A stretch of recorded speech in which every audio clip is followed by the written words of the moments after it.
પૈસો હોવો એક વાત છે અને લોકોને આપણા પ્રત્યે આદર અને પ્રેમ, અને આદર અને પ્રેમ કરતા પણ મોટી વાત વિશ્વાસ હોવો એ જીવનની સૌથી મોટી કમાણી છે. એ કમાણી આપણે કરીએ ને તો લાઈફ ઇઝ બ્યુટીફુલ. પૈસા કમાતા તો 750 કરોડની પ્રજાને બધાને આવડે છે, હા કે ના?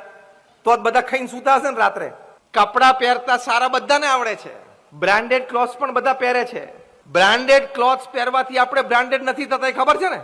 માનનીય પ્રધાનમંત્રી શ્રી નરેન્દ્રભાઈ મોદીએ જે સૂટ પહેર્યો એનું ઓક્શન થયું એટલે 4,31,00,000 વેચાણો. મહેન્દ્રસિંહ ધોનીએ જે સૂટ પહેર્યો તેનું ઓક્શન થયું એટલે 1,31,00,000 વેચાણો. અને આપણે બ્રાન્ડેડ કપડા પહેર્યા હોય અને વેર એન્ડ ટેરમાં ગયા હોય અને પછી એમાંથી 2 શર્ટ, 2 ટી-શર્ટ, 2 પેન્ટ ત્રણેય વેચવા કાઢી એટલે બપોરે પેલા ફરતા એમાંથી એક તગારું આપે ને એક ડબલું આપે. આપણા કપડા બ્રાન્ડેડ હોય, વર્લ્ડ બેસ્ટ બ્રાન્ડેડ કપડા હોય, પણ એના ડોલ ને તગારા આવે.